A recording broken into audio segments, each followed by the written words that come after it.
दुनिया के सबसे बड़े सांपों का जिक्र आता है तो दिमाग में एनाकोंडा और पायथन जैसे विशालकाय अजगरों की इमेज उभरती है। मगर यदि मैं आपसे कहूं कि सदियों पहले ये धरती एक ऐसे भारी और भीमकाय सांप की साक्षी रह चुकी है जिसके आगे ये एनाकोंडा और पायथन तो दूध पीते बच्चे हैं।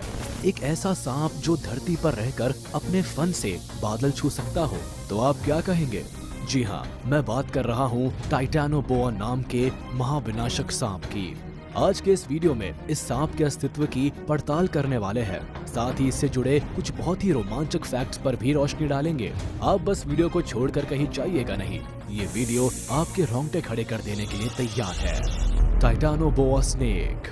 आज से करीब 6 करोड़ 50 लाख साल पहले जब डायनासोर्स का खात्मा हुआ तो धरती पर एपेक्स प्रेडेटर्स की जगह खाली हो गई। फूड चेन की टॉप स्पेस को फुलफिल करने के लिए किसी को तो आगे आना ही था। ऐसे में मोर्चा संभाला मैमल्स और रेप्टाइल्स ने। डायनासोर्स के विनाश के बाद जो जीव बच गए थे उनके पास बढ़िया मौका था फलने, फूलने, फैलने और विकसित होने का। यही वो समय था जब दुनिया के सबसे खतरनाक रेप्टाइल टाइटैनोबोआ स्नेक अस्तित्व में आए। टाइटैनोबोआ गैरेंगुटान प्रीहिस्टोरिक स्नेक था जो सांपों की बोआ फैमिली से बिलोंग करता था। बोआ फैमिली में वो सांप आते हैं जो साइज में बहुत ज्यादा बड़े और बिना जहर वाले होते हैं। मेनली बोआ फैमिली के सांप अमेरिकन कॉन्टिनेंट में पाए जाते हैं, यानी सांप को आज के जमाने के बोआ कंस्ट्रिक्टर और एनाकोंडा का पूर्वज माना जा सकता है। ये सांप अपने समय का बहुत ही खूंखार और जानलेवा शिकारी माना जाता था जिसकी दहशत पूरी धरती पर थी। Time period when they used to live on earth. जैसे कि हमने बात की, इन सांपों का उदय डायनासोर्स के बाद हुआ, यानी डायनासोर्स के साथ इनका कोई संबंध नहीं रहा।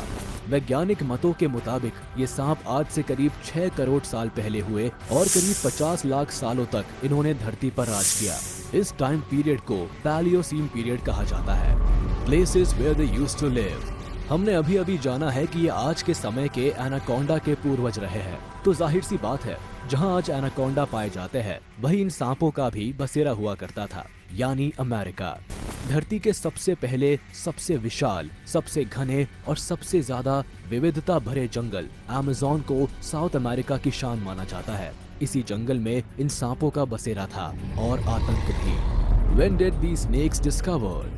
विज्ञान तथ्यों और प्रमाण के आधार पर ही अपनी राय कायम करता है। ऐसे में जाहिर है टाइटैनोबोआ के अस्तित्व के प्रमाण भी कहीं न कहीं मिले ही होंगे। जी हाँ, जरूर मिले। साल 2009 में नॉर्थ ईस्ट कोलंबिया में मौजूद सेरेजोन फॉर्मेशन की कोयले की खदानों ने धरती पर कभी रहे इन सांपों की मौजूदगी के प्रमाण दिए। यहाँ पाए गए फॉसिल्स की शुरुआती जांच में इन्हें किसी विशालकाय मगरमच्छ के फॉसिल्स करार कर दिया गया था, मगर फिर माना गया कि ये फॉसिल्स किसी मगरमच्छ के नहीं बल्कि एक सांप के हैं, और कोई ऐसा वैसा सांप नहीं, अब तक का दुनिया का सबसे बड़ा टाइटैनोबोआ। Size of टाइटैनोबोआ। हम बार बार कह तो रहे हैं टाइटैनोबोआ दुनिया का सबसे बड़ा सांप था, मगर क्या आपको इसकी साइज का अंदाजा है? कोल माइन से मिले फॉसिल्स की स्टडी ये टाइटैनोबोआ की साइज का अनुमान लगाया गया है। ये जानकर आपके होश उड़ जाएंगे कि ये सांप करीब करीब 13 मीटर यानी लगभग 43 फीट लंबे हुआ करते थे। बाप रे! आज के समय के एनाकोंडा की एवरेज साइज केवल 15 से 20 फीट होती है, यानी टाइटैनोबोआ एनाकोंडा से 2 गुने से भी ज्यादा लंबे हुआ करते थे। आज तक सबसे बड़ा एनाकोंडा भी 29 फीट का ही पाया गया। आप इसी बात से अंदाजा लगा सकते हैं कि अपने वक्त में टाइटैनोबोआ की कैसी दहशत हुआ करती होगी, और इनकी चौड़ाई सुनकर तो आपके कान खड़े हो जाएंगे। इन सांपों का डायमीटर करीब 3 फीट हुआ करता था, यानी एक अंदाजा लगाया जाए तो 5th क्लास का एक बच्चा पूरा का पूरा इस सांप पर हॉरिजॉन्टली लेट सकता है। वही अगर इनके वजन की बात की जाए तो ये करीब 1135 किलोग्राम वजनी हुआ करते थे, यानी आज के एनाकोंडा से करीब 4.5 गुना ज्यादा भारी। मेरा ख्याल है अब टाइटैनोबोआ की साइज को लेकर आपके मन में कोई दुविधा, कोई डाउट बाकी नहीं रह गया होगा। हालांकि कुछ वैज्ञानिकों का ये मानना भी है कि सांपों के फॉसिल्स मिलना बहुत मुश्किल होता है। ऐसे में बहुत मुमकिन है कि टाइटैनोबोआ इस अनुमानित साइज से भी बड़ा हो। भगवान का शुक्र है ये सांप अब जीवित नहीं है। टाइटैनोबोआस लव विथ वाटर बॉडीज। हो सकता है कि इतनी बड़ी साइज के बहुत से फायदे होते हो, मगर कुछ नुकसान भी तो होते ही है।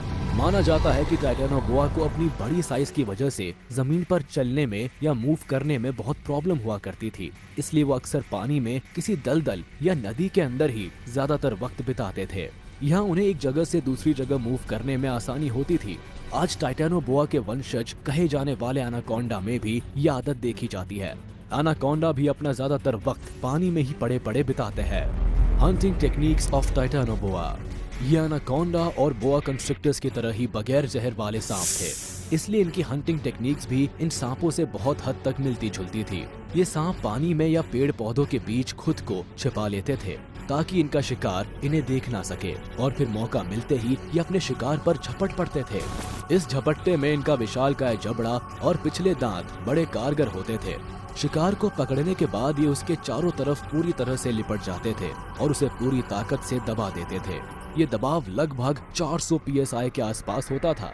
इतना प्रेशर किसी भी जानवर की हड्डी का पाउडर बनाने के लिए काफी है। क्रशिंग की इस प्रोसेस को कंस्ट्रिक्शन कहा जाता है। ये सांप कंस्ट्रिक्शन की इस प्रोसेस को तब तक जारी रखते हैं जब तक कि शिकार की दम घुटने से या हार्ट बीट रुकने की वजह से मौत ना हो जाए।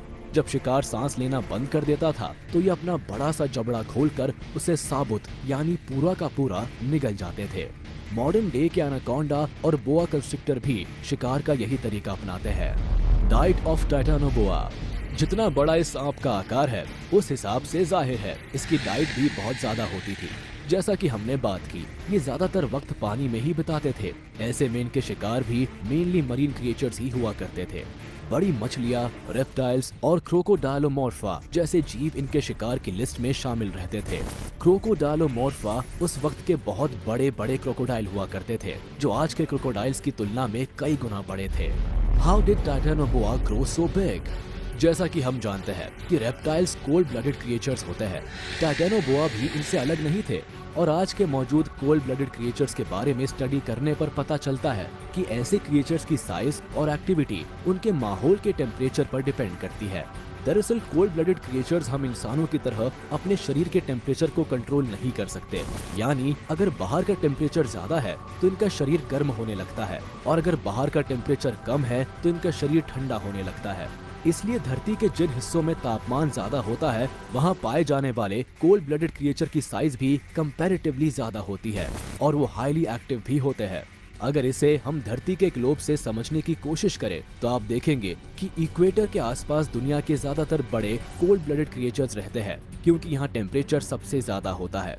इक्वेटर से जैसे जैसे हम दूर पोल्स की तरफ जाते हैं तापमान गिरता जाता है, और इसलिए कोल्ड ब्लडेड क्रिएचर्स की साइज छोटी होती जाती है। जब धरती से एस्ट्रॉइड टकराया था और डायनासोर सहित धरती के लगभग 75% प्रजातियां समाप्त हो गई थी, उस समय धरती तापमान आज के मुकाबले में 15 से 20 डिग्री सेल्सियस ज्यादा हुआ करता था। ये गर्म और ह्यूमिड क्लाइमेट रेप्टाइल्स के लिए बड़ा अनुकूल था, और इस दौरान वो तेजी से विकसित हुए। टाइटैनोबोआ भी उन्हीं में से एक थे। ये अमेरिका के जंगलों के उन हिस्सों में विकसित हुए जहाँ से इक्वेटर होकर गुजरती थी। वैज्ञानिकों के मुताबिक उस समय अमेज़न जंगलों का तापमान 32 से 35 डिग्री सेल्सियस के आसपास हुआ करता था, तो आज के समय के तापमान से करीब 8 से 10 डिग्री सेल्सियस ज्यादा था। यानी टाइटैनोबोआ के लिए अमेज़न का मौसम ग्रो करने के लिए सबसे मुफीद था, और इसलिए वो बढ़ता ही रहा और भयानक दानव के आकार में तब्दील हो गया। How did Titanoboa go extinct? अगर ये सांप इतना बड़ा था तो जाहिर है इसे कोई हरा तो नहीं सकता था, ना कोई इसका शिकार कर सकता था। ऐसे में सवाल उठता है कि फिर ऐसा क्या हुआ कि ये सांप विलुप्त हो गया? वैज्ञानिक इसके कई कारण मानते हैं, मगर उन सब में सबसे मुख्य कारण क्लाइमेट चेंज ही है। धरती समय के साथ धीरे धीरे ठंडी हो रही थी, और गिरते टेम्परेचर के साथ टाइटैनोबोआ एडजस्ट नहीं कर पाया। बढ़ती ठंड इस सांप की सबसे बड़ी समस्या बन गई, और धीरे धीरे टाइटैनोबोआ का अस्तित्व इतिहास में विलीन हो गया। हालांकि कुछ वैज्ञानिकों द्वारा सुझाई गई थ्योरी के मुताबिक इस बात की आशंका जताई जाती है कि टाइटैनोबोआ और इस तरह के दूसरे रेप्टाइल्स का फिर से उदय हो सकता है, क्योंकि ग्लोबल वार्मिंग की वजह से धरती का टेम्परेचर एक बार फिर बढ़ रहा है। अगर तापमान इसी तरह से बढ़ता रहा तो मौजूदा रेप्टाइल्स की साइज और एक्टिविटीज भी बढ़ती जाएंगी, और हो सकता है कि दुनिया एक बार फिर टाइटैनोबोआ का कमबैक देख सके। तो देखा आपने कैसे दुनिया के सबसे बड़े सांप का उदय हुआ और कैसे उनका खात्मा भी हो गया। आज के वीडियो में बस इतना ही। उम्मीद है आपको वीडियो पसंद आई होगी।